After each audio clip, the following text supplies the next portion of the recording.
Okay, can you see that well there? Seems to be a bit of glare coming from somewhere. Is the screen dirty? Yeah. Okay, that's better, isn't it? Right, it's time to do the weekly love reading for Aquarius and Pisces. I'll be starting back at the beginning of the zodiac signs tomorrow with Aries and Taurus. I may get more of the signs done. But right now we are on Aquarius and Pisces. So happy Friday. I'm in a very good mood today. I actually finished the week with energy. It's been such a horrible slog getting up in the mornings, hasn't it? January is a slog, it is. I tell you what though, the winter sunsets are stunning, aren't they? And driving through the countryside, seeing all the trees like encrusted with ice, absolutely just a visual spectacular. It's food for the soul, that lovely treat. Being tough trying to travel to and from work with all the flood water, the ice, loads of diversions, quite a bit of stress driving, but this morning and coming back from work this afternoon, it was a visual spectacular. It was so stunning. So, yeah. First bit of sage of the day.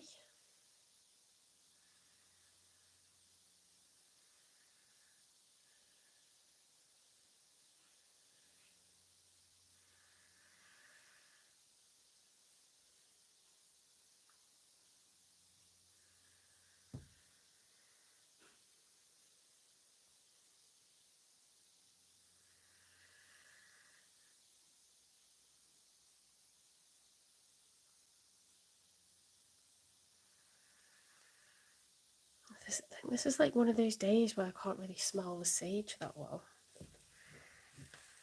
I mean, it's burning a lot. I don't know, it's my nose. Oh, we'll get the card for Aquarius out.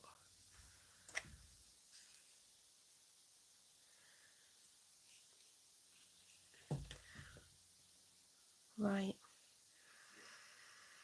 It's just like, I feel like I can't connect to spirit if I don't get a really strong whiff of the sage. Right. Okay, spirit guides, universe and angels. Please stand beside me and guide me for Aquarius's highest good. How is Aquarius feeling in the second week of January with regards to one they're thinking about dealing with or manifesting? 3 cards, please.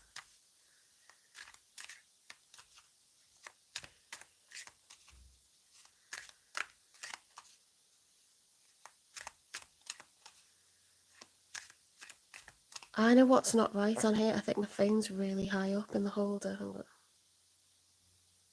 Yeah, it's better. I knew something was like not right. 3 cards for how Aquarius is feeling.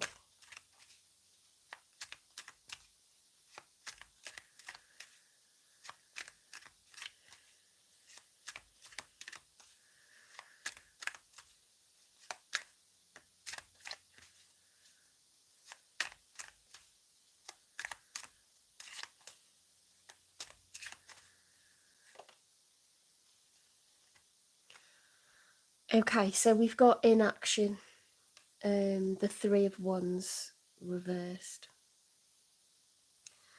When the 3 of Wands is upright, the 2 of Wands, it's a choice. Like, do I go in the direction of A and that adventure, or the direction of B and that adventure? When you get to the 3 of Wands, you've picked, and it's time to take action.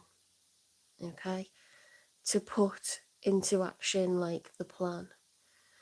When it's reversed though, you're stopping yourself. So, not sure why you're doing that. There's resistance or delay to this direction that you want to go on. This is the start of something new. You've picked it, but you're not putting it into action yet.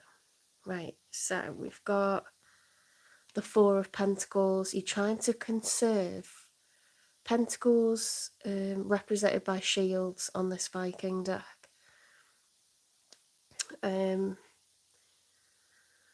Yeah, this is the Miser. So it's keeping possession, keeping tight possession of people, or keeping tight possession of money. It's generally trying to conserve, okay, rather than lose or spend. We're trying to conserve. One more for Aquarius then.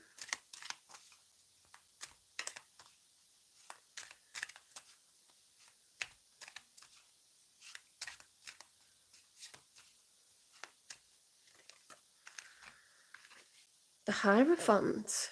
Okay, so it's kind of come out upright, but in the challenge position also. So I think you're trying to do what's wise. I think you're trying to learn from the past. I think you've learned really, really harsh lessons, Aquarius, and I think you are trying to use your better judgment and not make the same mistakes. I think this is about wisdom, and I think it's about sharing what you've learned with others. Okay, the Hierophant is the major for Taurus. So you could have Taurus placements, or you may feel like you've really learned some harsh lessons and now you're ready to share those with others. Okay, because you don't want others to go through the same as what you've gone through and learnt the hard way.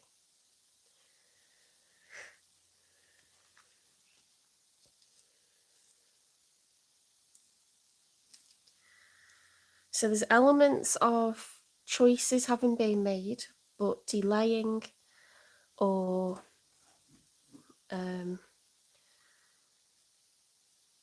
having some resistance to actually taking action. And there's a sense of wanting to really be wise. Okay.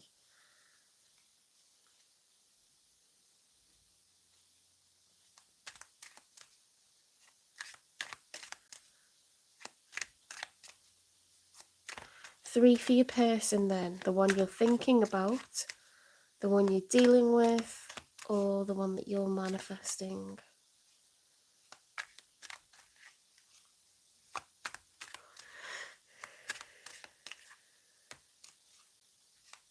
I'm not yawning out of boredom, by the way. I love tarot. It's just because it's Friday. I'm actually in a really good mood. It's these early starts are a killer. Got to get up like extra early because of all the diversions and the defrosting the car and all that. And we've got more meetings in the morning and work, so I've got to be in for an earlier time. It's all good though. Very, very appreciative of what I have achieved and manifested for myself this year. So I'm feeling I'm receiving the reward for all my hard work and perseverance and resilience over the last 12 to 18 months. So yeah, it's paying off now. Big style actually. So right, 3, 4, Aquarius's person. How is Aquarius's person feeling? Do you see how that came out as soon as I got refocused on what I was doing? The King of Cups. How cozy is that? It's what I need to be wearing in this freezing cold weather. Right, so the King of Cups is an empath He is someone that cares for people, you know, cares for children, cares for parents, he's understanding. No matter what challenges are thrown at him, he is able to show himself as calm, cool, considered, caring, you know, like he just receives all energies and emits calm. He emits calm, okay? He exudes calm, safe, nurturing energy, okay? King of Cups is a lovely personality, really, really nice. It's in the upright as well. So he's not over emotional. He's not under emotional. It's upright. It's a really nice energy, the King of Cups. So your person is an empath. Okay, they're very caring.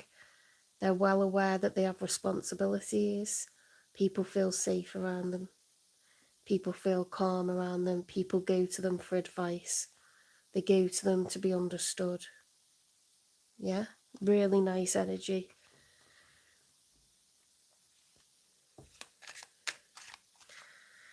Cups is water, it's feelings, it's emotions. So Cancer, Pisces, Scorpio, or just that energy, that watery energy. Okay. Right, for some reason, we've got, I can't tell because it's at like a 45-degree angle if it's the challenge or it's reversed. It was close to being reversals.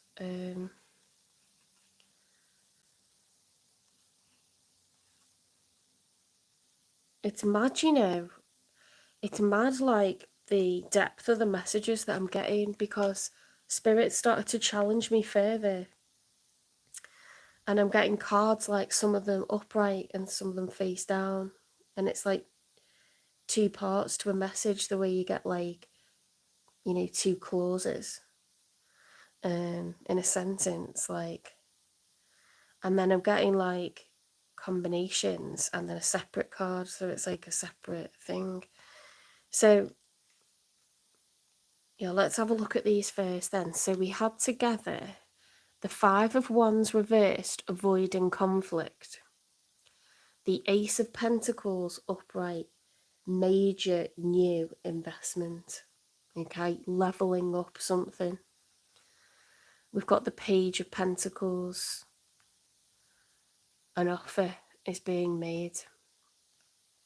The Judgment reversed. So a call to action is being ignored. The Judgment upright is a powerful call to action. A person is being summoned and they're ignoring it when it's in the reverse. They're ignoring this major change or action that needs to be taken. It's to do with an offer, an invitation, a gift of some kind, major leveling up.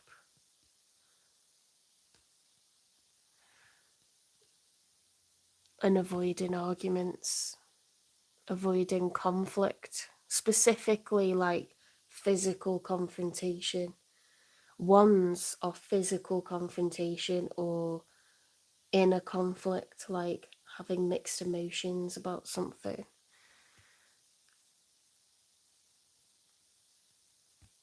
Now, with that,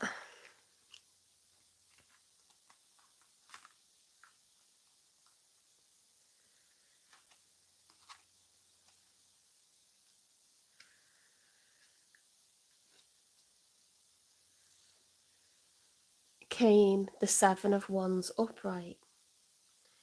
The Seven of Wands is a highly competitive energy. The person is, you know, willfully standing at the top of that mountain, the top of that ledge.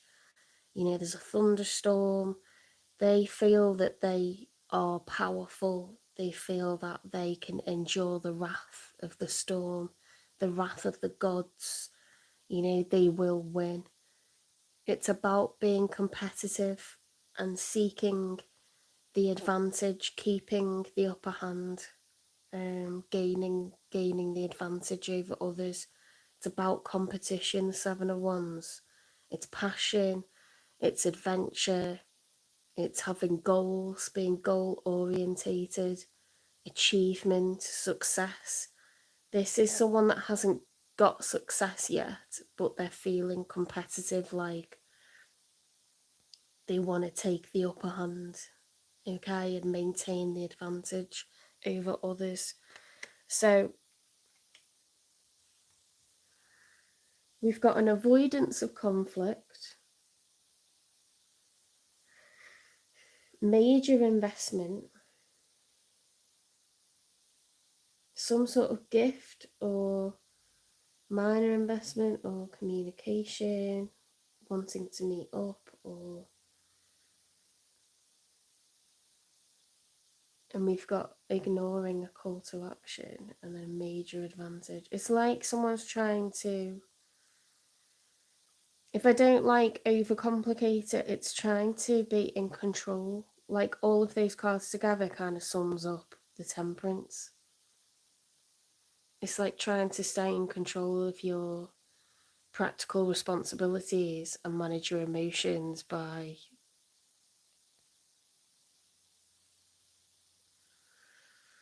kind of going tunnel vision. Let's get another one for your person. The Seven of Swords reversed. See, the Seven of Swords upright is being sneaky. It's the card where in the traditional tarot deck, the Rider-Waite tarot deck, someone's sneaking around with 7 swords. Okay, they've got them behind their back. It's about lies, deception, manipulation, strategy.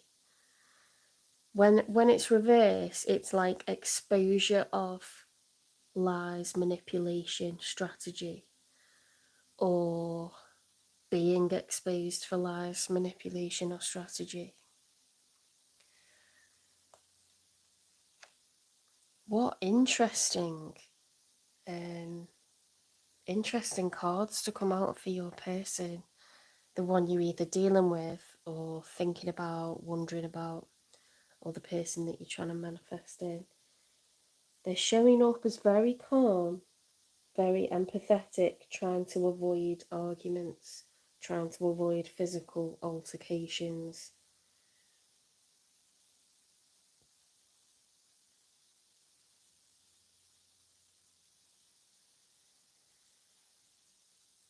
They're trying to compete,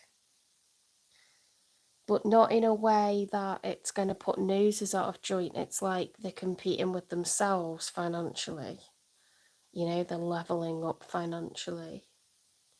They probably do it with you in mind, but they're not going to communicate that or take action on that because they know it would bring drama. They know it would cause drama for you. They're staying away, but it doesn't mean that they've forgotten about you or there's nothing going on. They're working towards a future, you know, and in their minds they're working towards a future, like hoping that it'll pave the way and lead to something with you, but they're not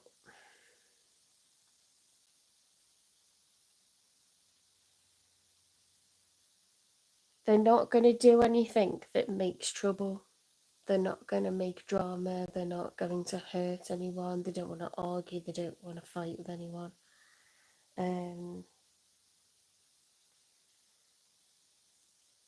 There's no lies. There's no manipulation.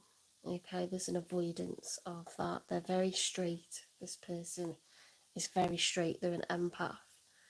And there isn't malintention here.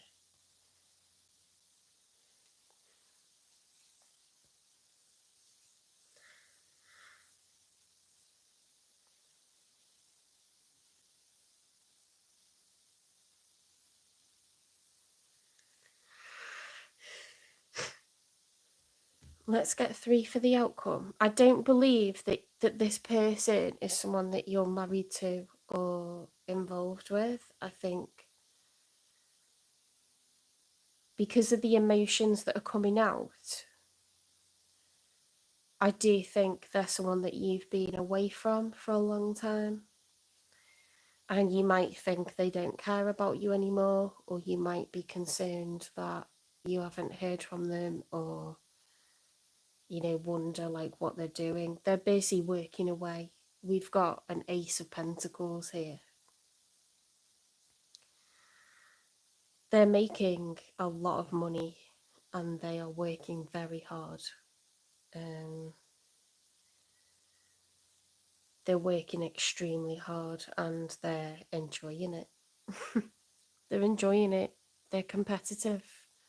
They're feisty. They are determined, goal orientated. They're very focused. But they're doing it in a way that it's not hurting anyone. They're just kind of performing their potential and exuding success. Like, it's not, there's nothing negative about it. There's nothing negative about it. What will be the outcome for the second week of January, please? Because energies change according to internal realities, external realities. Everything's shifting and changing all the time. As of this second week of January, what is the outcome for this week?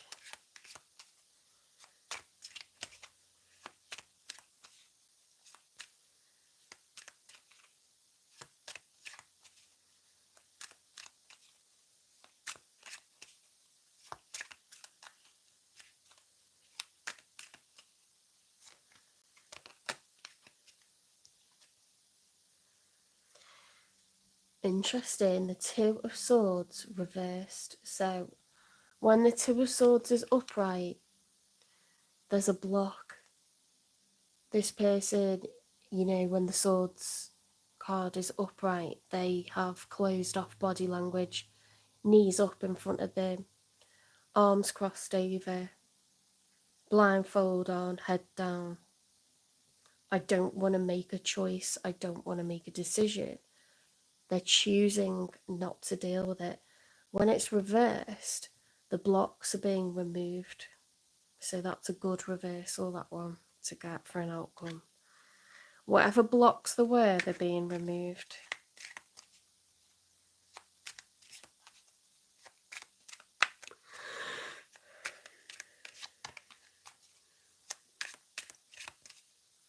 I don't know if that's your energy or theirs, but you had delays and you had trying to conserve stability, financial or emotional stability, and trying to be wise, trying to be the teacher, the Hierophant. So it could be you.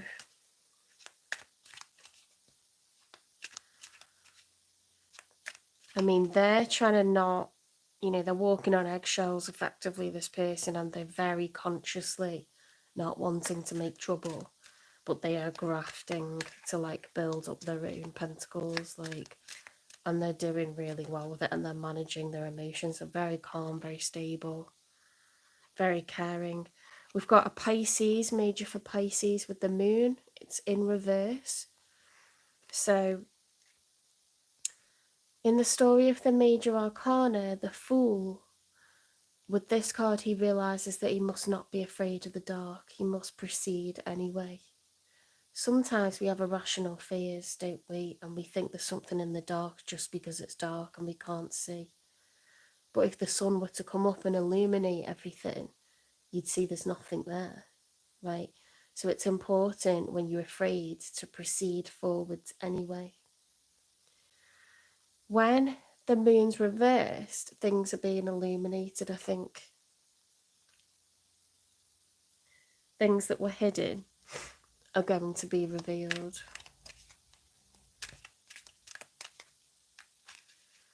One more for the outcome.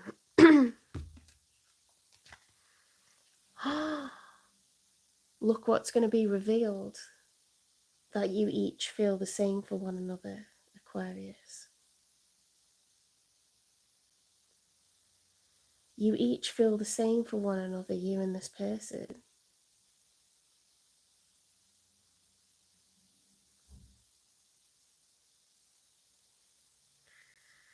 My God, that was a story and a half.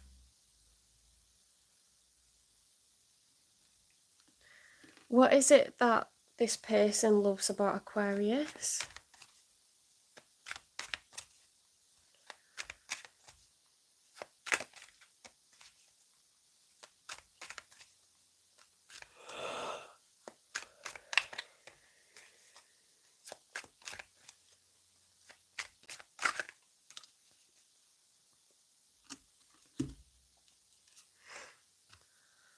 Oh, there is only you in my mind and in my heart. Aquarius, you are on this person's mind 24/7. First thing when they wake up in the morning, last thing when they go to sleep. If they can't sleep, they're thinking about you. This person loves you.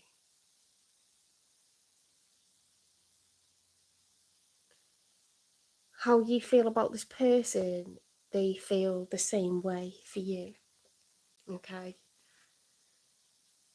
You may know that on an intuitive level, or you may suspect it, and vice versa. They may know on an intuitive level, or they may suspect it, but you're unlikely to have expressed this to one another yet.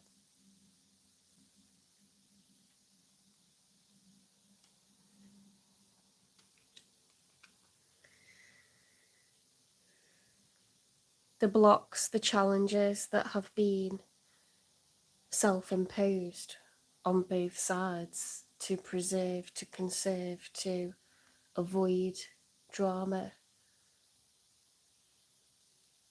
It's because you've been trying to consider others in the scenario, okay?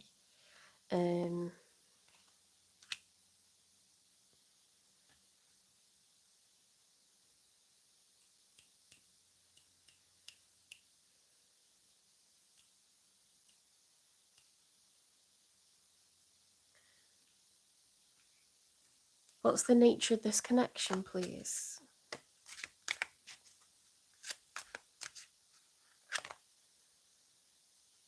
Oh my God, that's beautiful. Worth waiting for. Divine timing is at work in your love life. It wasn't the right time before, but at some point, you two are going to align, you're going to tell each other how you feel, and at some point, you two are going to fulfill this connection, you're going to live it out.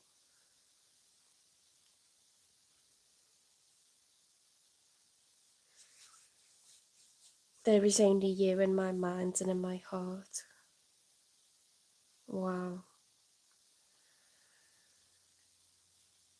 That's beautiful.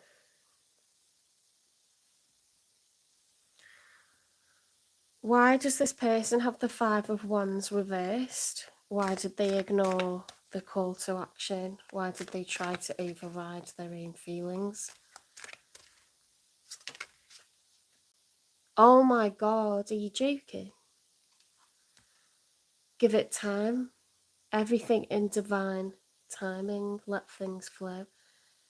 Aquarius, this person knew that eventually, or they hoped and believed and wished and prayed that if they waited, eventually the two of you would be together, and not for any reason other than they do feel that you each have the same emotions for one another.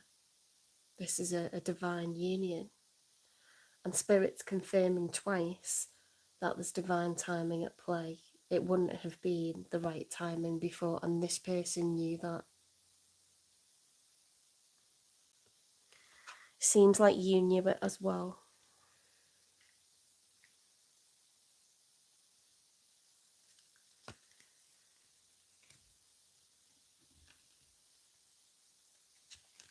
What advice have you got for Aquarius, please?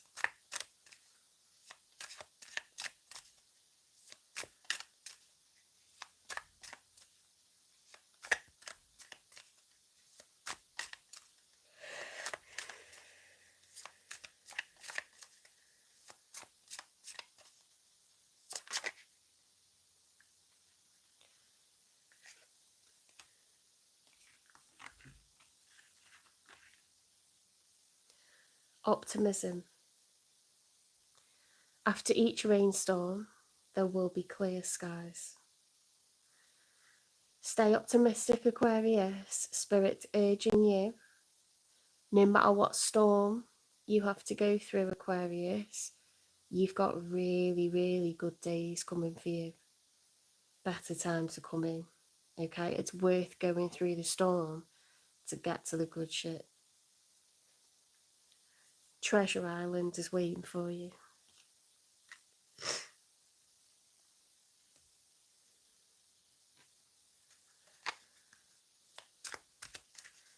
Advice for Aquarius, please. Advice for Aquarius. That's very positive. You're getting the message, aren't you? It's about timing. You each feel the same for one another. Okay, Spirit's letting you know that. If you've ever wondered, if you've ever lost hope or doubted yourself, no, this person feels the same as you do. And they've been waiting. They haven't sat on their hands. They've been busy building their own life, evolving, growing, making money, making bank, following their individual goals. They knew that at some point this would materialise. Okay.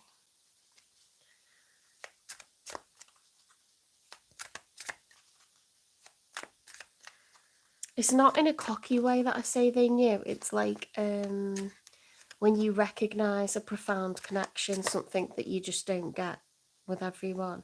They knew that this connection was unique, that it was special, that it wasn't a fling, that it was something special, it was something they might never find again, and they've never been able to forget about it. But they knew not to mess with your current circumstances. Magic. There is magic and miracles all around me. I love that you got the star, by the way. It's your major arcana, isn't it? Where others see coincidence, I see evidence of life's synchronicities.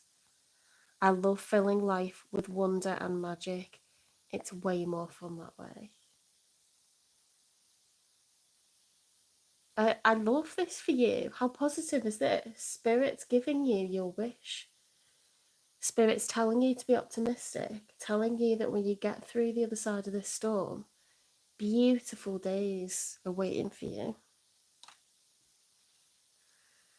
Worth waiting for, give it time, optimism, magic. It's very clear to me what the outcome is here. It's very clear. You have a beautiful reading here.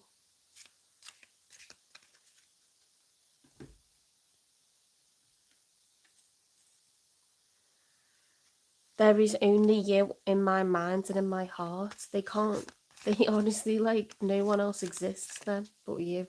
You like plague their minds day and night, you know? You're their favourite subject, their favourite thing to think about, their favourite thing to do. Advice for Aquarius, please.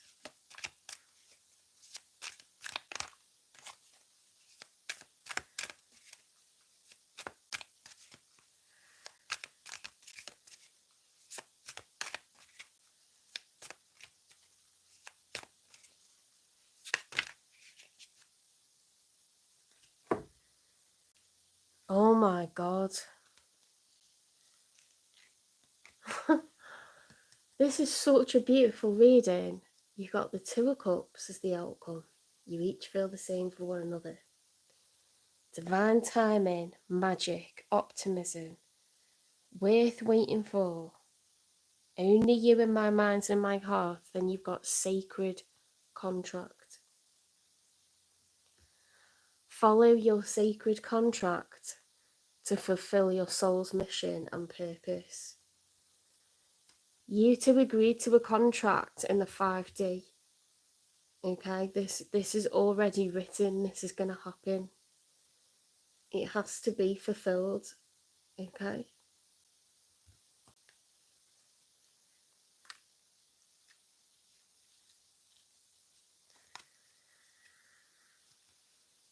Spiritual journey.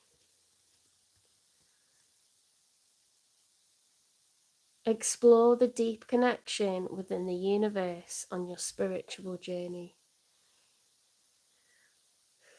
Everything that you experience in life, in particular the things that are difficult or challenging or upsetting, the things that cause you to grieve, the things that cause you to contemplate your own actions, to contemplate the future, it's all part of life's rich tapestry. It's all part of the journey.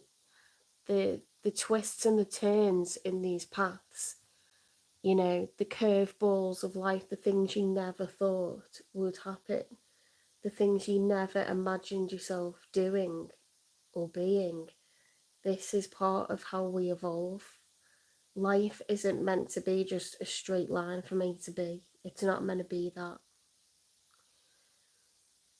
It's a crazy roller coaster ride and it's not comfortable, okay? But these are the experiences that we wait for. Major growth, major spiritual enlightenment for you this year.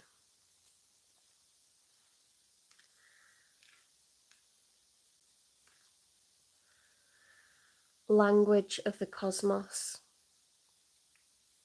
Decode the cosmos's language for deeper insights and guidance. So you may wish to read about spirituality. You may wish to read about or watch more tarot. You may broaden your mind and open your mind up to the idea that, you know, life isn't so straightforward.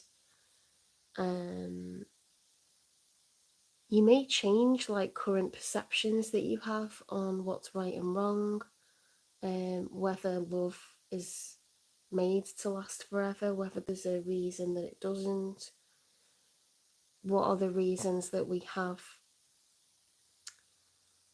the encounters that we do with people, you know, the ones that are positive, the ones that are negative, the ones that used to be positive that become negative. Relationships take a lot of work. Relationships change and evolve, so do we. So we can really get to the end of a contract and it can become toxic if we stay in it. But nothing is to be regretted, okay? We just learn and we accept that we've achieved many things with people. We've had many great times with people. Just because they don't stay in our life doesn't mean that we have to pretend it never happened. That's not the case. Spirit never asks you to do that. Remember all the people that you've encountered. Remember all the special times you've had with them.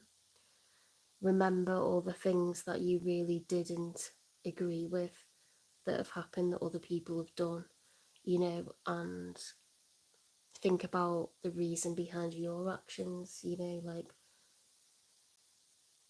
we do the things we do not for no reason, you know, like it's all for a reason, everything.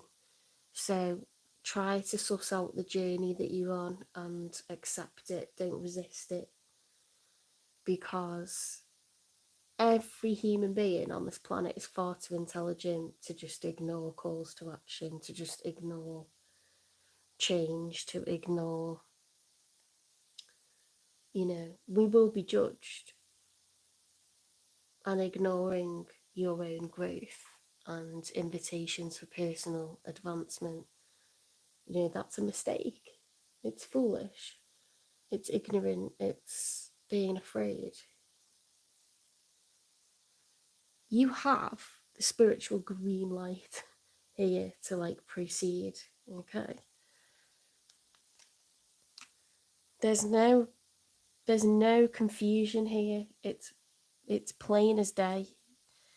Give it time, optimism. There's only you in my mind and in my heart. Divine timing is at work in your love life, worth waiting for. Magic. The Two of Cups, sacred contract, spiritual journey, language of the cosmos.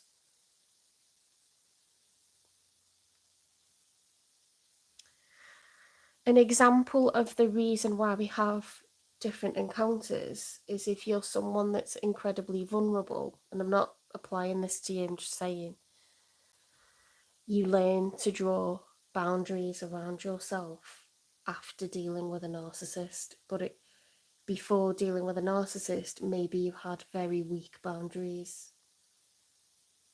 Maybe you weren't always like that, but something happened to you and you felt unconfident and you felt hopeless and you allowed someone to treat you a kind of way for too long, you know, because they met you at a time when you were vulnerable.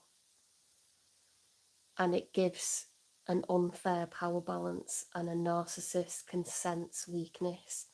And it's not that you were always weak, but they happened upon you and they studied you and assessed you and asked you questions that you thought was them just getting to know you, right? But they are manipulative people and they calculate what they can get away with you. When you meet a narcissist, it's not by accident. They're everywhere, okay? They're all around us. Probably like 1 in 12 people is a full-blown narcissist.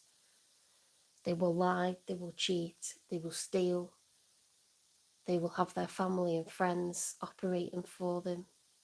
You know, they'll guilt them into operating for them to try to guilt you into going back to them. They'll make themselves look older so you don't suspect them of being as nasty as what they really are. They'll make themselves handsome or beautiful so you don't suspect them as being, you know, the wolf in sheep's clothing. They will, they'll love bomb. They will become violent, abusive. You know, they'll confuse you. They'll do things that seem generous and then treat you really, really badly. You know, like they'll gaslight you, make you doubt yourself, second guess yourself.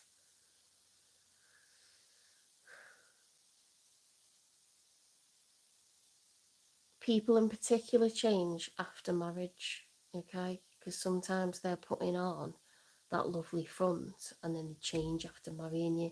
That's full-blown manipulation and lies.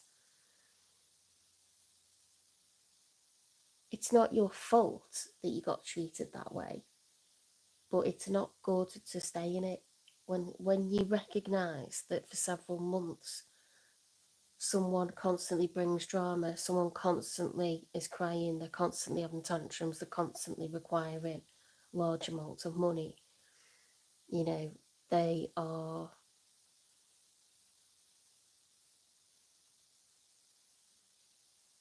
somehow like, yeah, they're somehow like chaotic. You have to draw boundaries, otherwise you end up with zero in your bank account. And this is money that's hard earned and it disappears fast. Maybe they cross boundaries, like they ask you to do something sexually that you're not comfortable with. You know, different narcissists get off on different things, but it's all about fooling people, pulling the wool over their eyes, telling certain stories.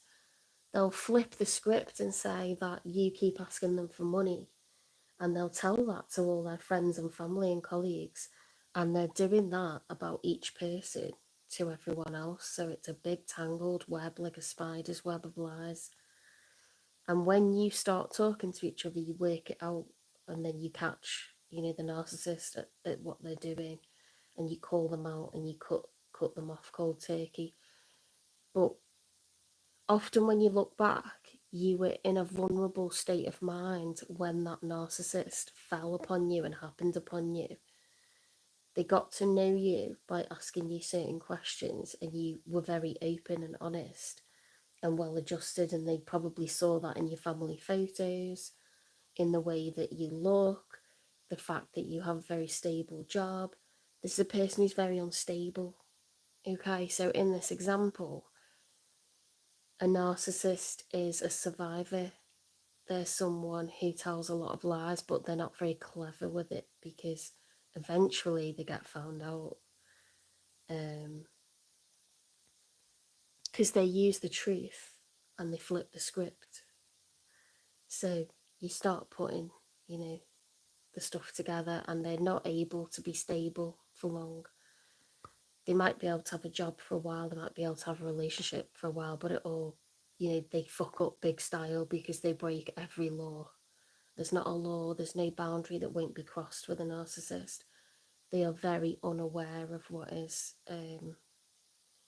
socially acceptable, and society has a lot of rules for a lot of important reasons, and narcissists break every one of them. They're violent, they have outbursts, they can be charming and wonderful and funny and gentle, but they will have violent outbursts. They may use drugs, misuse alcohol, have sex with someone underage. They would do whatever is taboo, whatever is like a big no-no with the law, they'll do it. They'll have guns, they'll sell weapons, they will like be in possession of weapons. 60% of people in prison are narcs. Yeah, they're narcissists. So they're people who are sociopaths or psychopaths. Psychopaths are born, sociopaths are made. It happens during childhood trauma. They begin lying, stealing, cheating. It's a survivor's mode 24/7. And they have no loyalty to anyone but themselves. And they will involve children in their lives. They will involve parents in their lives, siblings. And people can't get away from them. And they almost like breathe a sigh of relief when they go back to prison, because it's like, there won't be any drama for a while. I won't be dragged into anything that could get me in trouble for a while. Like, they cling on to people who are functioning. So if you've been dealing with a narcissist, and that's just an example, I'm not saying you have been, it's not personal to you. They use every person they come across in their life. You're just resources to a narcissist. And that's sad. And they will just emulate the emotions that you are actually experiencing.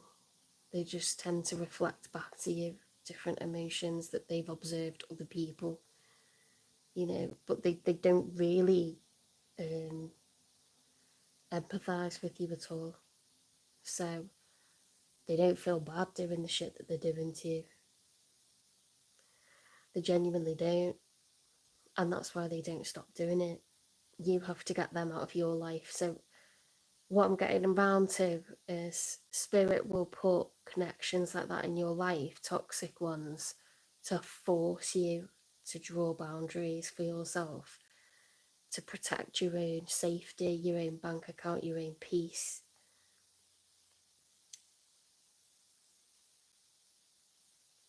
There's twin flame connections. They promote growth. They're not as dramatic, but you spend more time apart than you do together.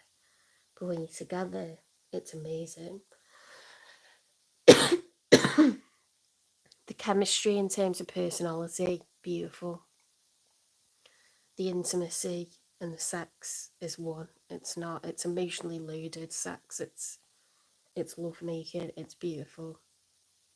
Doesn't mean it can't be kinky. In fact, it probably is. But twin flames are runner chaser dynamic. Okay, so they're connections that are brought into life to teach the runner to stop running. and the chaser to stop chasing. Okay. They're not a very negative connection. Karmic is negative and only negative. Okay. Karmics, you do a full stop. You get them away from you as soon as possible. And then you have your, your unions where it's a soul contract and you're in love and you may have children together and you may get married and, and maybe the love fizzles over time. But you're not to regret things like that. You're not to regret relationships that you've had, because maybe all contracts expire, it's something human made, that we've decided that humans have to stay together forever. We do it for financial reasons, we do it because we worry what other people will say. But do we really know whether it's possible for two humans not to grow out of, one another's company, one another's mentality, and one another's personalities?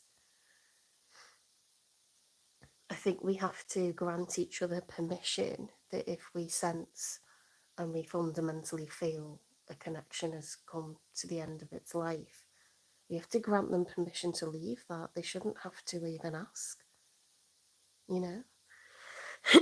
So I've gone absolutely on and on, but you have a call to action here that's been ignored for the greater good, because we're worried about other people's feelings. We're worried about, what it means, what people in society might say or think or do. And we've had delays out of respect for the sanctity of what you've already cultivated with someone else, it's a beautiful thing. But there's divine timing, there's magic, there's a soul contract here. Two people who feel the same about each other that are waiting to be together. And you've got the spiritual green light, so that is your reading, Aquarius. Is only you on this person's mind and in their heart. And they're a very level-headed person, and they've been working really hard on themselves and building up their finances. So I wouldn't say that this is someone negative. I'd say, King of Cups is a beautiful energy. It's a responsible energy. It's someone caring, someone very considerate. With all these pentacles, they're very practical, they're ambitious, but they're level-headed. Okay. Right, I'm going to wind up the Aquarius reading, and I'm going to move on to Pisces.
Okay, Pisces.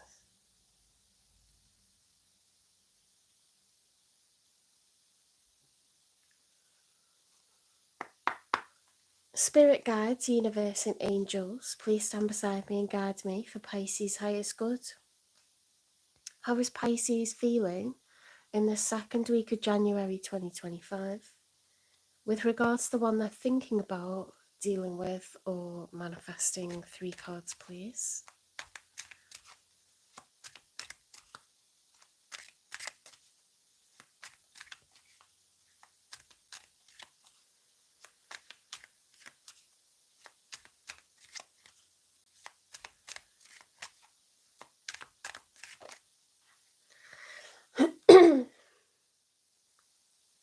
the Magician reversed. So the Magician, when he's upright, is someone who feels that they have all 4 aces. The Ace of Cups, okay, major empathy, the Ace of Wands, massive determination and enthusiasm, the Ace of Pentacles, lots of money, yeah, the ability to make money, the Ace of Swords, truth, research, communication, okay, they may be an excellent orator. When it's reversed, it's someone that feels that they don't have the tools to succeed.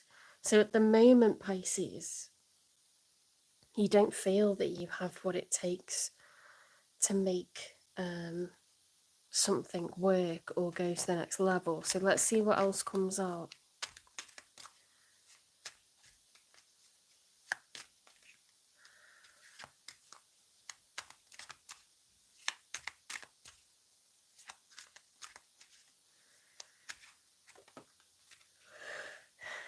Okay, the Ten of Wands, something has been really challenging for a long time.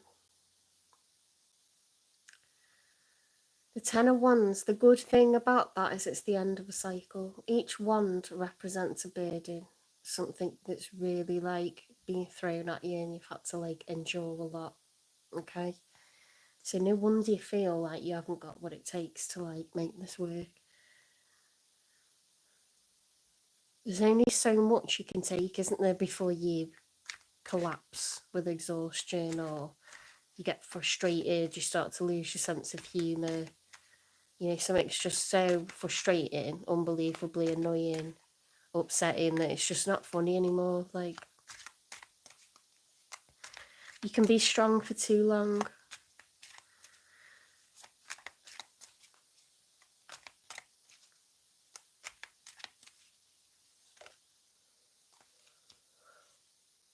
The King of Swords. This is a cold, logical energy. It's Gemini, Libra, Aquarius.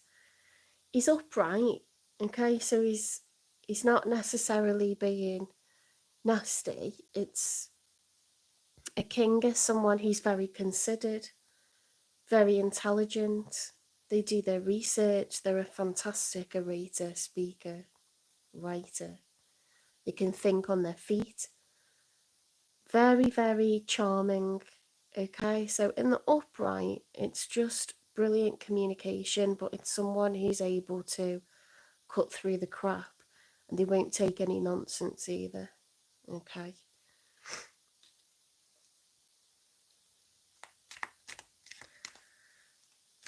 A king is very responsible. Okay, they probably have children and parents to take care of. Probably have a household to take care of. So in the reverse, we've got the Ten of Cups, which is an unhappy family life, okay? The Five of Pentacles is the challenge, so feeling lack, okay, a lack of money or being outside in the cold emotionally. It's an unhappy home. Someone's in an unhappy home. And that is the feelings of your person, or the one you're thinking about, or the one you're manifesting in. Because you're showing up as the King of Swords, if I get a court card on their side, I think I will say that, you know, this is someone who you are living with. Sorry. Let's see what comes out. Unless you've split up with them and now they feel like they've lost their family, and because you won't talk to them or something like that.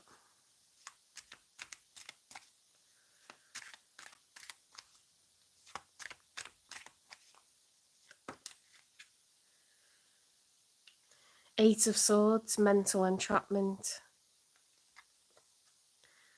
Feeling like there's no way out when there actually is. You know, being overwhelmed with mental activity. Self-imposed imprisonment. Hopelessness.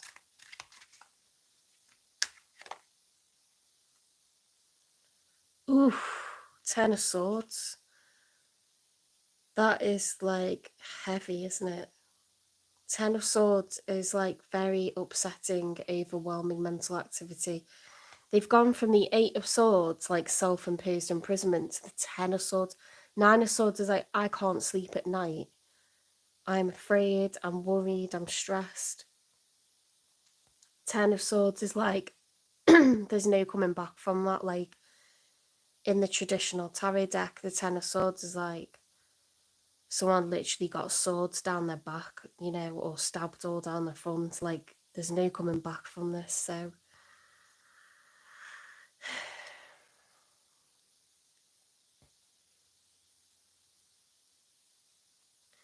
yeah, I'm feeling like this is someone who's lost their family situation. They feel really pushed out, really excluded, alienated, like really, really miserable.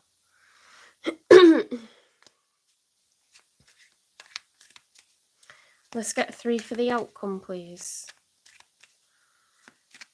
It's you. You're the King of Swords. You're holding the sword. And they've kind of got swords all around them. And then, like, swords are flown into the ground, and it's just like oblivion. Like, absolute devastation. What is going on here? With the outcome, we've got a card of nostalgia. So thinking about what's been achieved and cultivated so far, like within a relationship, each cup that's added is full of water, which are emotions, and those flowers bloom out of those cups. And we've got 6 cups because it's been many years of being in love, making a life together. So there's lots of memories of nostalgia, feelings of nostalgia, a soul connection. Someone, you know, that you have been in love with, had a full-blown relationship with. There's lots of memories of that.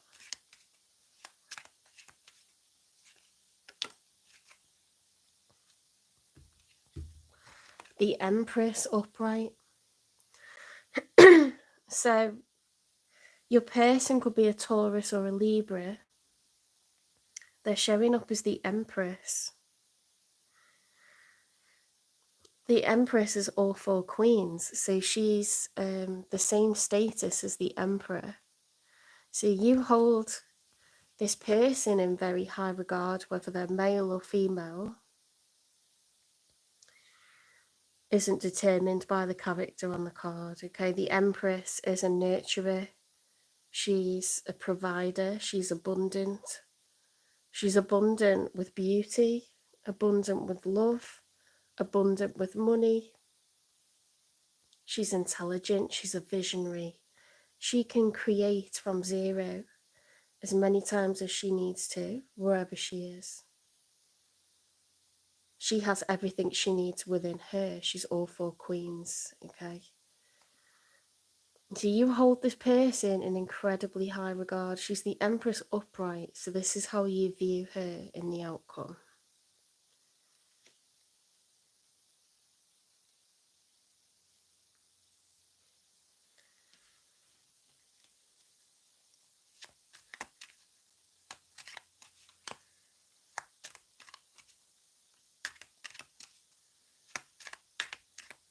One more, please.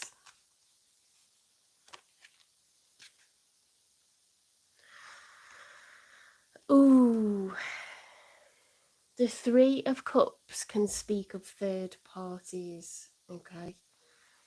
It doesn't have to be. It can be community, celebration, groups of people, like the whole family getting together with the wider family, like all your colleagues getting together. It could be all your mates, okay? But it can also be, in a love reading, it can be 3 different people in a love triangle.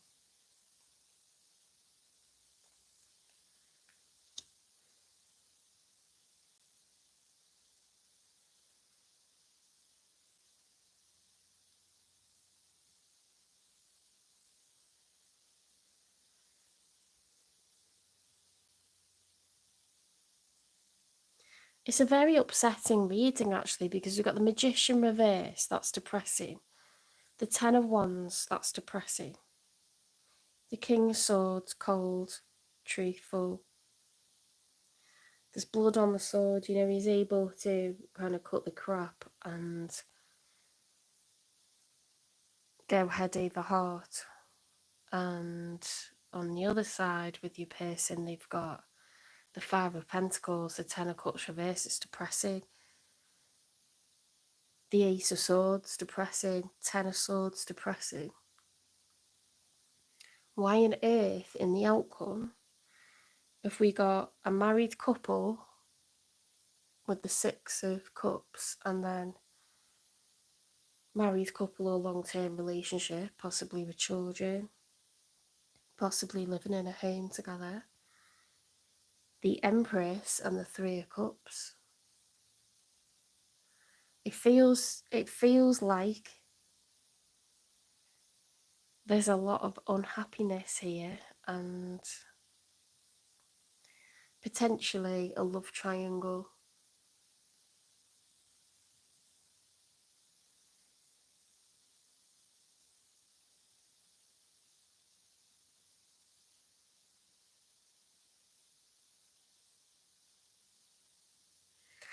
If it isn't a love triangle and you two have been apart, you may be reuniting. Because if we've got we've got Six upright, Six of Cups upright, which is a card of unity, balance, fairness, nostalgia. It could be you getting back with, you know, your person, being reunited with each other. And everyone celebrating afterwards, and the Empress could represent, you know, a rebirth. You'll know which one resonates for you. You'll know, you know, if it's showing up in your reading, you would heavily suspect cheating, or you would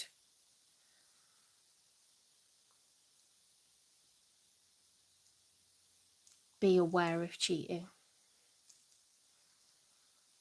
If you hadn't experienced or cheated, or experienced someone cheating on you, and you were just really struggling while living in a house together and the relationship was on the rocks or the marriage was on the rocks,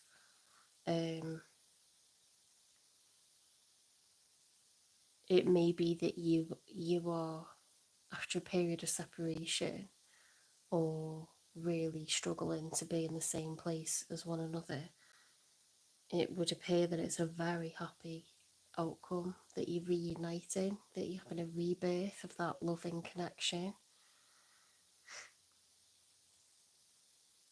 It's so dark on both sides, like the symmetry of this, right? We've got, like, when the Magician is upright, it's a very, like, there's a lot of sun, there's rainbows, it's reversed. When the Ten of Cups is upright, there's a lot of sun, you know, a lot of happiness, people cheering, it's reversed.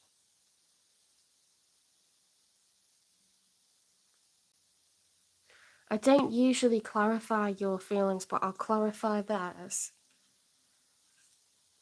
Why has this person got the Five of Pentacles and the Ten of Cups reversed, please? Why has Pisces person got the Five of Pentacles and the Ten of Cups reversed?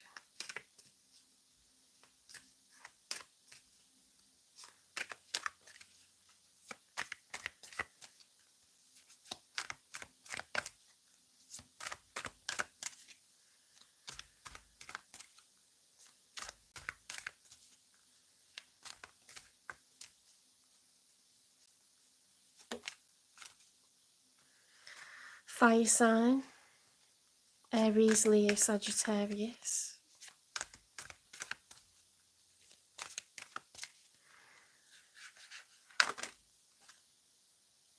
Distance. You and your partner may be physically or emotionally distant. Manifest. Tell the universe exactly what you want. Oh, I do feel like they're manifesting like a reunion, a rebirth.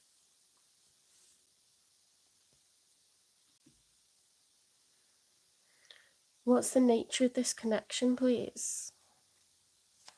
Between Pisces and the person showing up in their reading, what's the nature of this connection? Retreat.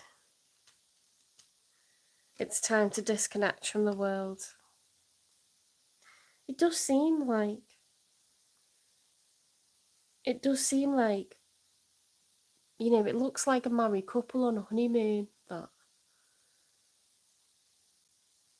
you need time, the two of you, to like get away if this, is to repair, and it's kind of showing that it can do. So let's see if I'm confirmed in what I'm thinking and get you some advice.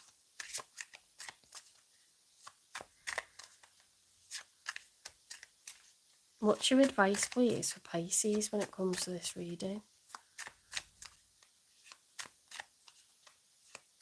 If this is resonating for Pisces, what is your advice? Prudence. Don't be lured by the siren's song. Now that could be a warning not to. It's a warning either way, like proceed with caution. But a siren is like someone who's distracting, who's very attractive, who, has you like, you kind of captive, like they've got your full attention and maybe they shouldn't, or something like this. I do feel like it's a bit of a warning not to get distracted by anyone outside of the connection. I don't know why I'm getting that. Opportunity. You will prove yourself and discover if you brave the rough seas. Interesting, because there's very opposite advice in that deck, saying don't be afraid to go back to shore, and it's talking about being safe. This one saying opportunity, you will prove yourself and discover if you brave the rough seas. So, oh, do you know what's beautiful about that? It's like all the cards on here are stormy and dark on your spread on both sides. There's been a lot of aggression. There's been a lot of getting tired and fed up, and angry. There's been a lot of fear and anxiety and so much negative emotions on each side. You've reached the end of a cycle, each of you, because you've got tens coming out. And then as the outcome, you've got happiness. I think you're going to recover this. I think you're going to recover this like really bad phase that you've been through. You will prove yourself and discover if you brave the rough seas. So, and then your other advice is retreat. It's time to disconnect from the world. If you focus and give yourselves time together, like on a breakaway, holiday, or some kind of like time out from, the stresses of everyday life. I'm not saying it's that easy to fix stuff, but for you guys, whoever this is resonating for, it's a beautiful outcome.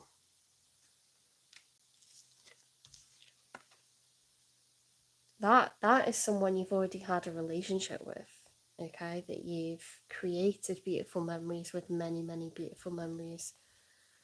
That's a rebirth. The Empress is pregnant, she's able to give birth to new opportunities. She's a symbol of creation. And then you've got the Three of Cups, where groups of people are celebrating together. How can you have all that happiness as an outcome after a week of pitch black with, metal swords and like burning wands and like everyone fighting and being miserable? You've got a glorious outcome.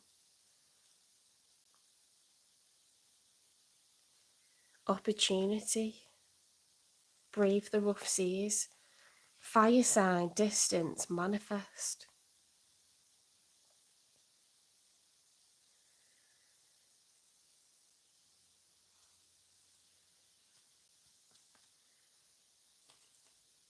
Let's get you some more advice. What's your advice, please, for Pisces? If this is resonating for Pisces, what's your advice?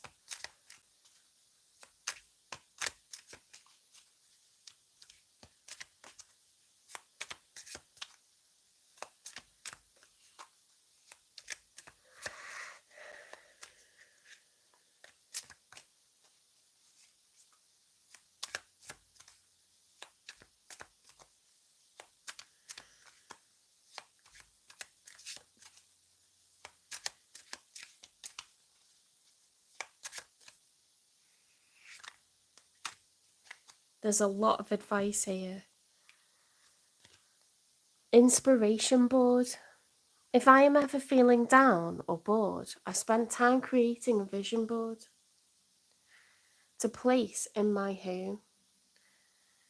I fill it with quotes, pictures, and desires that bring me inspiration and joy. Okay, so we're looking forward to the future. Okay, no need to drag the past into this. Spirit's urging you to reunite, okay, reconcile, and make new goals looking forward to the future. Personal journey. I follow what feels right within me without needing validation from others. We are each on our own journey, and mine does not need to look like anyone else's. My enjoyment and satisfaction is validation enough, so don't worry about what other people think. If you want to get back together, do it. I will tell you about friends of mine, okay? They split up for a year. They'd been engaged for like 9 years, or together for 9 years, engaged for many. And they split up for a year, and immediately friends started to point them in opposite directions, and it was all anyone could do was just be excited. Oh, who should we set them up with? You know, and it's like they got back together, so you need to be really careful what advice you give to people, what you say about their ex. You know, if you get the vibe that it's done and it's dead in the water, and you know, fine, but people do reconcile, they get back together. So, you know, stranger things have happened, and it's no one else's business, really. Spirit's letting you know with personal journey that you don't need to conform to what anyone else thinks. Don't put it in the hands of anyone else to decide. You and the person that you have been in a relationship with and that you've been separated from, you're the only ones that know the true dynamics of that relationship, and you're the only ones that get to choose whether you're in it or you're out of it. No one else gets to decide that, okay?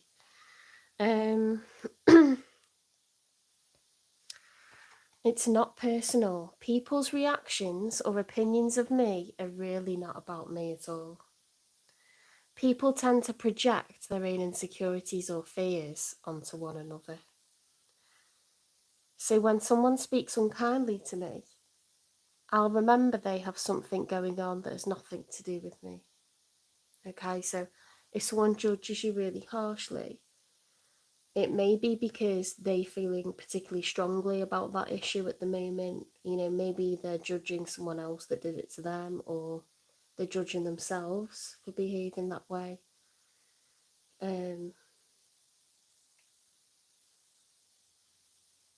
Maybe they wish they'd done the thing that you're doing and never allowed themselves to, so that means you're not allowed to. You know, it's not anyone's business to push their opinions on you. When people do that, it's because they're relating your situation to themselves, okay? They're relating it to themselves, and they have their own journeys, their own stories, their own characters that they've been involved with and tangled up with and influenced by, or that they've been judged by or afraid of. So no one can really relate to you 100%. All they can do is reflect back what they've experienced, and that would be very different.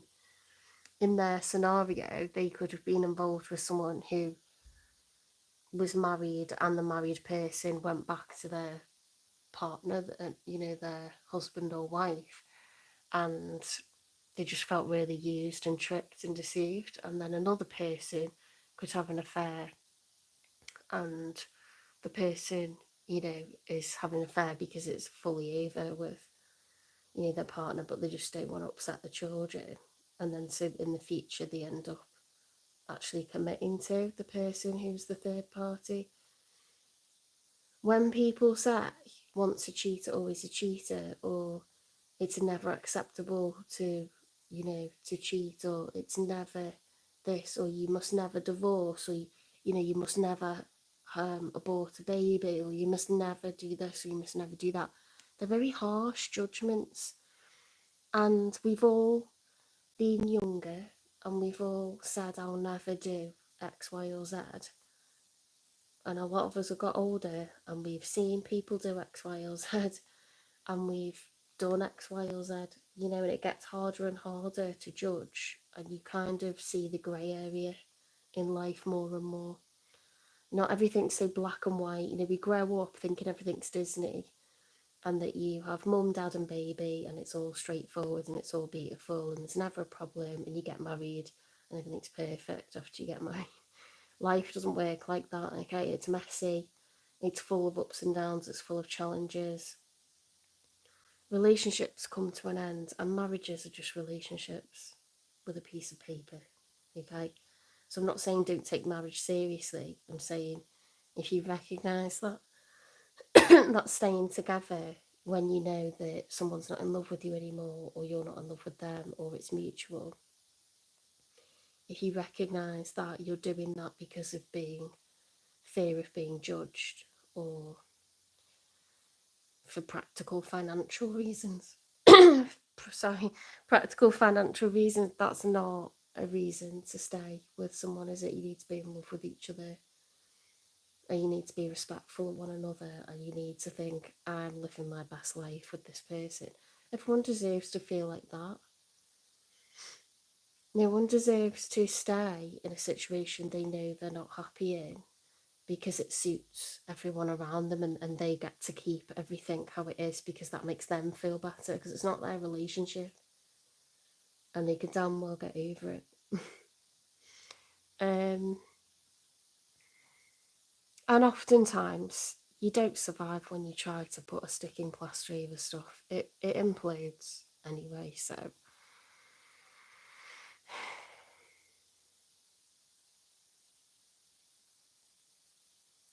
it's like, you road rage, don't you? So you're driving along the street, someone, screams at you, they're flashing their lights, they want to bully you and make you move into the next lane so they can zoom and break the speed limit, and, they're sort of like projecting onto you something that is probably like happened to them earlier on in the day that's pissed them off, and now they're sort of driving like a wazik. You haven't never met that person before, like you're nothing to do with what's happened in their day, but that is projection. Okay, so to take kind of the complexities of love and judgment and what's right and wrong and morality out of it, road rage is just plain wrong. Someone's pissed off about something else that's happened that day, and now they're putting everyone else in danger and being aggressive, they're being impatient. When we're feeling generous and we're feeling calm, we may listen to what, our friend tells us and respond, or just listen and not judge. If we feel like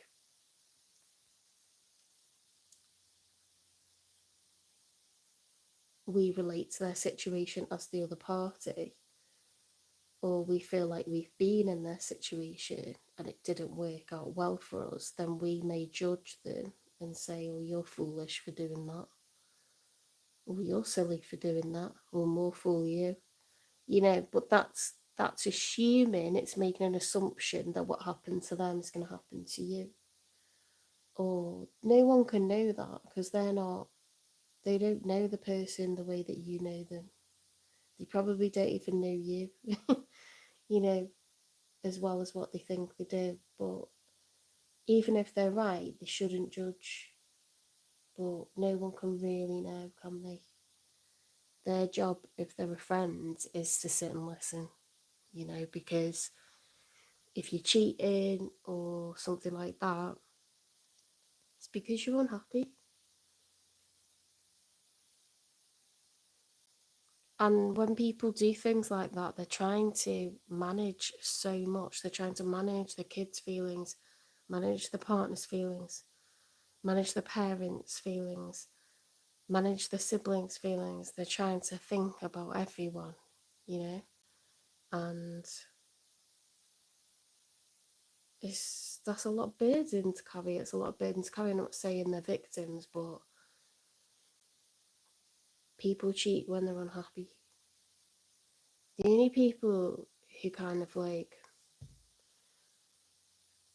the only people who are really truly disgusting are people who are sleeping with the partner and sleeping with like anyone they like as well as the partner.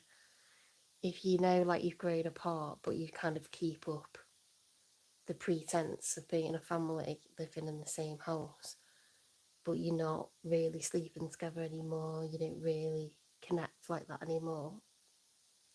I know it's an emotional betrayal, but at least you're doing it because you feel isolated and you feel lonely from within a situation. Like if you're just an absolute horrible person and you are actively having a physical relationship with your partner and then you're doing that with other people as well, that's just lying to everyone. That's horrible. I think there's very few people that do that, but that would be a narcissist for sure. That would be like a full blown narcissist, wouldn't it? Because they just wouldn't have any feelings like for anyone.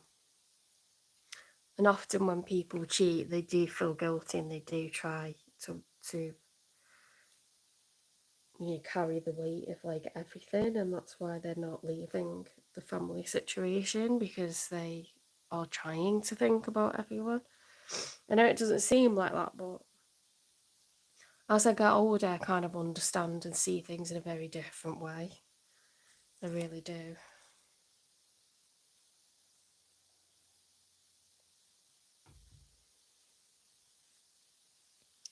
Right, so we've had advice there, advice there, advice there. We're still reading these, aren't we?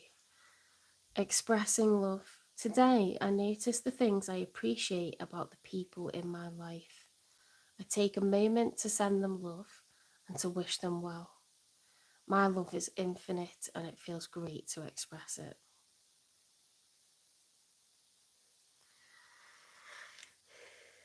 Playful. I go about life playfully and take things lightly. I can turn any hard day or heavy burden into a fun adventure. Why spend time upset when there is so much fun to be had?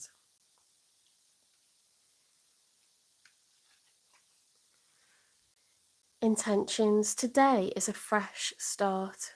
No matter how my day was yesterday, I can make of today whatever I want. My intention for the day is, and then they've left a gap for us to fill in. Write your intention and take this card behind your door so you may remember as you leave your house. Okay, so today's a fresh start. Like, often we fall off the wagon, don't we, when we try to give up booze and have dry January, or we say we're gonna I've felt guilty today because I said I was gonna exercise and move more each day and I haven't. But I'm back at work, it's winter, it's icy conditions. Would it be sensible to go swimming? No. Is it essential to try to get to and from work? Yeah. I could work out, but I've had a long week and I'm tired. So tomorrow, after a good sleep, I'll work out. You know what I mean? I've been in work all day, so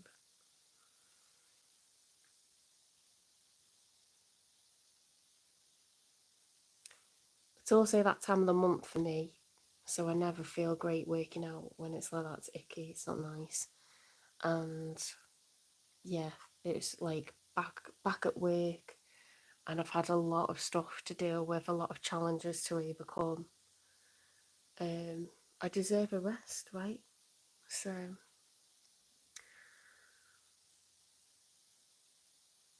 it doesn't mean that I'm going to write off the idea of moving more each day. It doesn't mean I'm going to write it off. I've actually avoided having sweet food.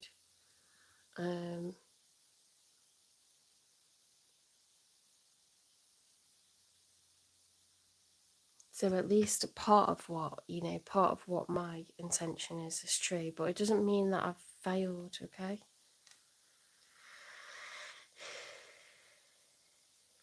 Retreat, personal growth, other people's reactions or opinions of me are really not about me at all.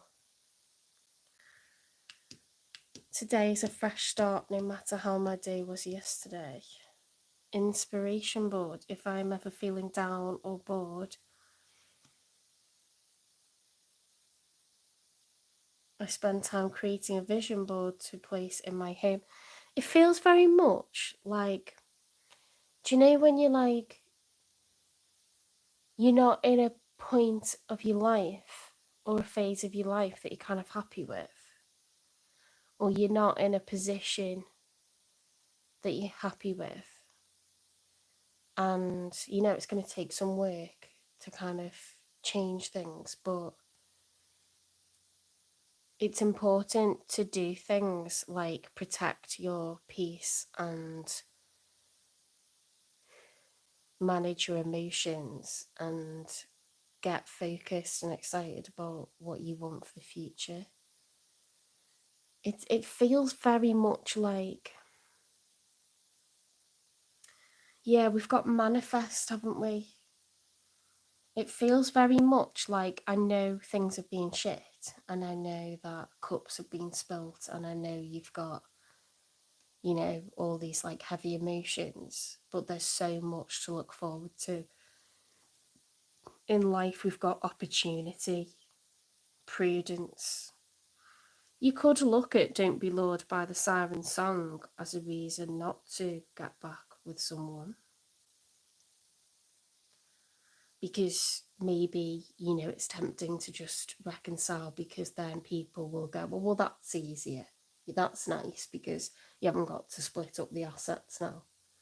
Oh, well, that's easy. That's nice because, the kids will be happier with that. It's your decision, isn't it? But don't be directed by what someone else thinks or what someone else says or how someone else responds to it. Don't be directed by that. You take time out, you decide what you want as an individual.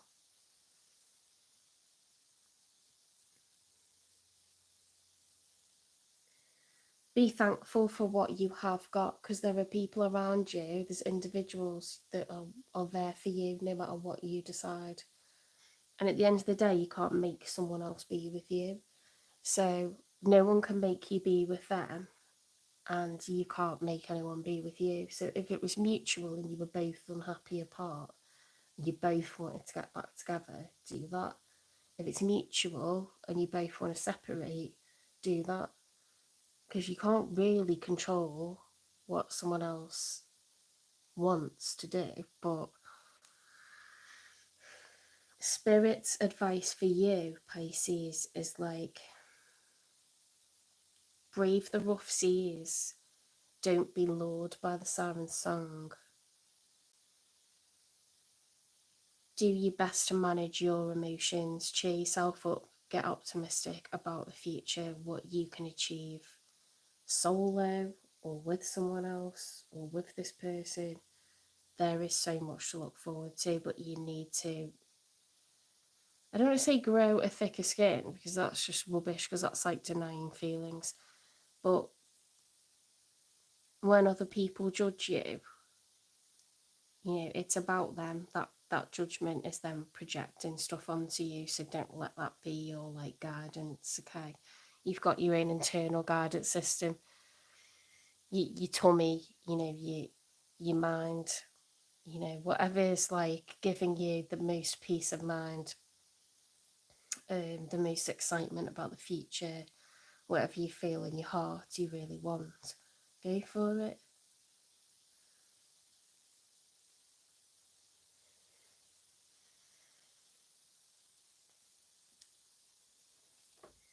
I haven't pulled any advice from this deck yet.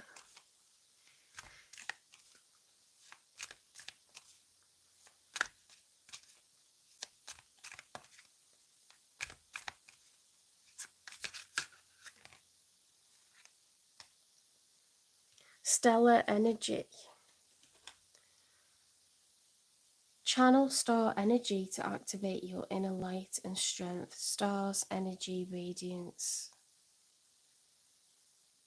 When you look up at space and you look up at the stars in the night sky, it does really make you think how insignificant we are. It's also like a very romantic view, isn't it? The night sky, it's peaceful. It's not intimidating, it's kind of alluring, and it feels like a map, like everything's written in the stars, and you're allowed to hope, you're allowed to wish, you're allowed to wonder what else is out there.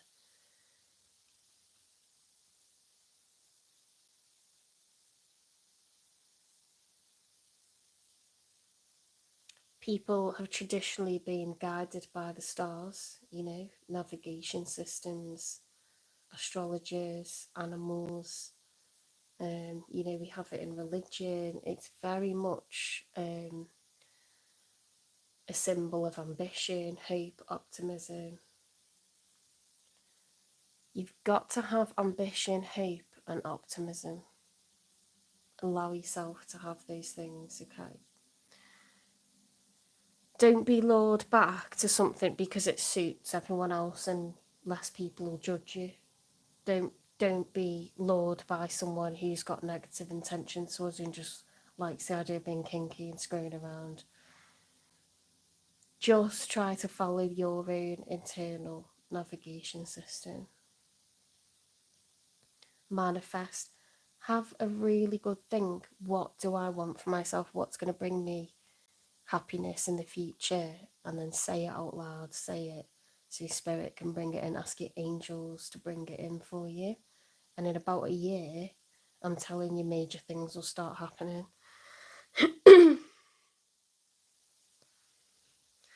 I'm going to get you an angel number because I just feel like you need it.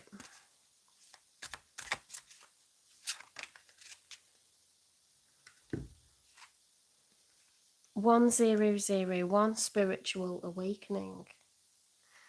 New beginnings, personal development. Oh my god, it's coming out like double confirmation again. Prioritizing creativity and heading in the right direction. A new phase in a religious or spiritual quest. You're going through a spiritual awakening, Pisces, which can feel like a dark night of the soul, the stormy waters. Yeah.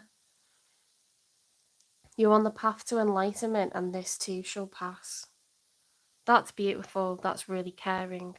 Spirit's letting you know that you're in good company. The pain and the suffering that you're enduring and experiencing, it's supposed to happen because when we go through rough times and dark times, you really go into hermit mode and contemplate. You do a lot of shadow work, you reflect, you get very emotional, and when the emotions start to pass and you find ways to be happy again, you start daydreaming and thinking about what you do want going forward. You start manifesting it. Get clear on what you want, what is going to make you happy in the future going forward. What are your goals? What are your dreams? Make a vision board. Say it out loud. Read about spirituality.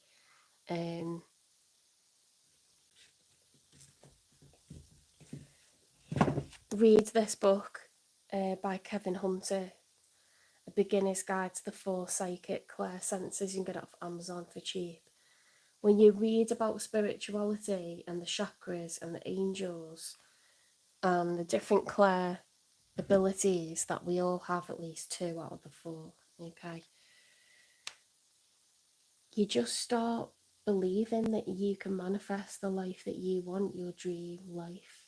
Okay, so it's your call, but it does seem like whatever would be the most challenging direction to go, or the scariest direction to go, it seems like you're being urged to do it. And if that's leaving a relationship that isn't working anymore, you're being urged to carry on walking out the door.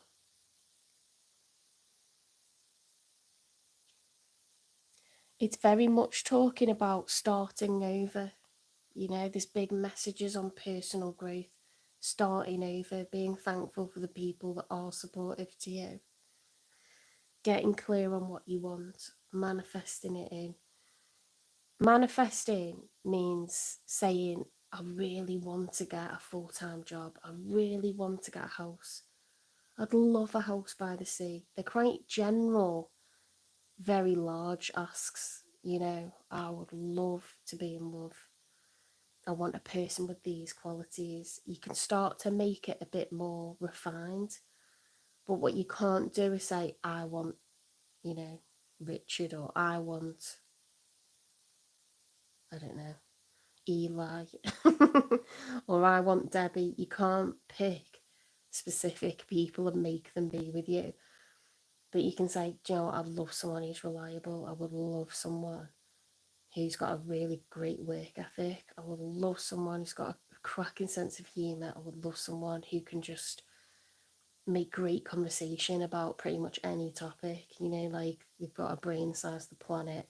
Not to a boring degree, but like just a really great conversationalist, yeah, great general knowledge, kind of sapiosexual, you know, vibes. Like, I love someone who's creative. Like, you think about the qualities you want in a person, and they will be brought to you.